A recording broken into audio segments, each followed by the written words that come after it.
up late the other night. Saw a commercial for type 2 diabetes. I think I'm gonna get it.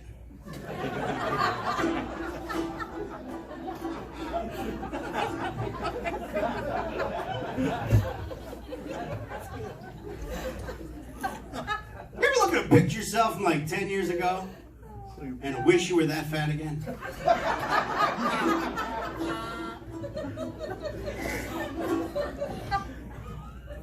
I mean, you know you're getting fat when your towels don't fit.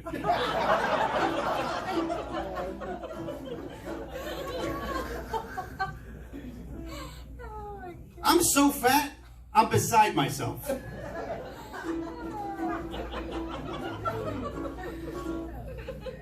So my doctor called me the other day and said, Steve, we ran those tests.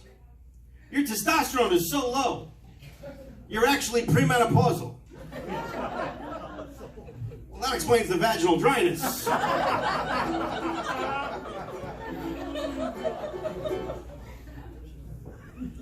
So I do stay up late at night watching TV, and I don't think I'm a hypochondriac, but I do believe I've currently come down with mesothelioma,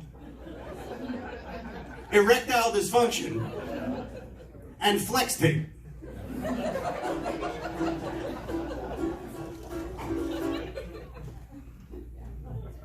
So I'm going to tell you people about some pretty mediocre sex I had recently, but I just ate, and I don't want to make myself sick.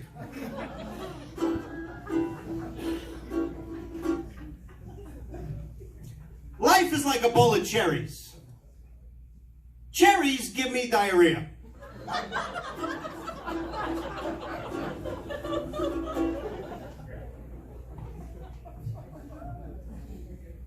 I instituted a new rule on myself so I can help with my motivation.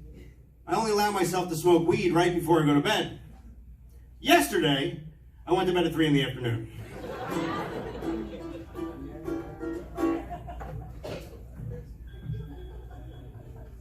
Lately, I've been having a hard time finding joy, so I've settled on dating a woman named Phyllis.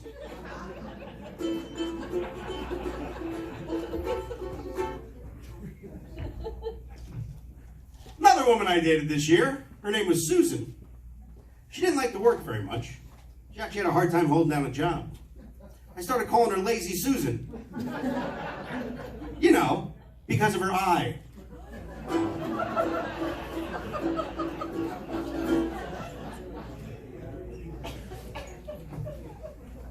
Another lady I dated was fantastic. She was beautiful, she was smart, she was funny. She happened to be blind. She eventually broke up with me. She told me she needed a change of scenery. The last girl I dated this past year, on our first date I found out both of her parents were deaf. She was not, but she had the accent.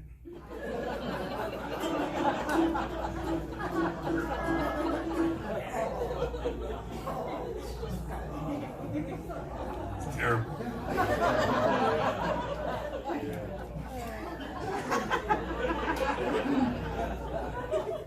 Growing up, I was a pretty tough kid. I had very thick skin. Now that I'm 50, it's also very loose. When I was a kid, my dad always wanted me to grow up and be just like my mother. So next week, I'm having vaginal rejuvenation surgery.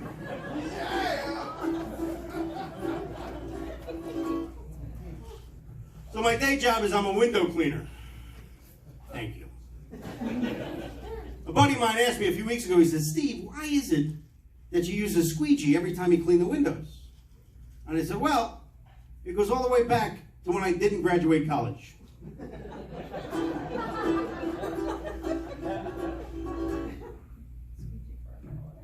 I wonder if anybody comes out of the Holocaust Museum and says, that was great!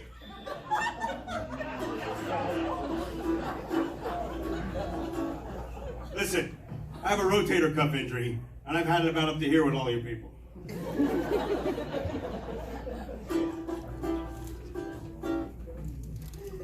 My grandpa was from the deep south. And over the years, he was able to get rid of that thick accent he had. He was just never quite able to get rid of that hard R.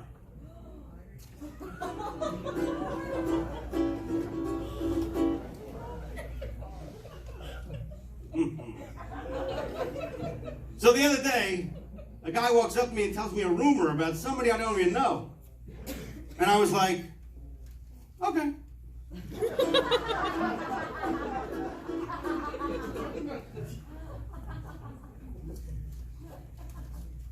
You know, I know a bunch of guys back in the day, and they would count up their sexual conquests like some kind of badge of honor.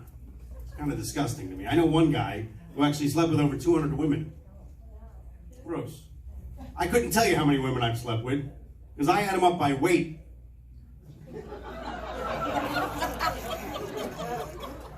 In 35 years, I slept with over 9,000 pounds of women. Literally tons of girls.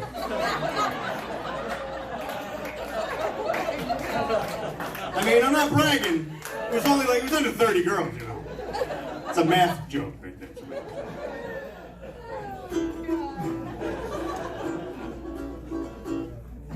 I'm a divorced father with 3 great kids, and I love each one of my kids the same amount. $325 a month.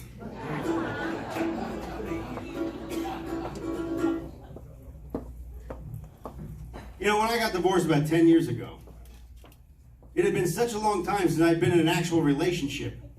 It got to the point where I used to fantasize about being wrong. Thank you very much, folks. My name is Steve Lamm. It's been a pleasure. Thanks to Sunrise Theater.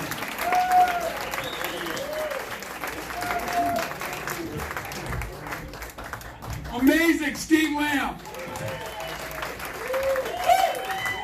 Tiny Tim, you got nothing on Steve, buddy. Amazing. One more time, Steve Lamm, everybody. Hey, listen, you know the beautiful thing about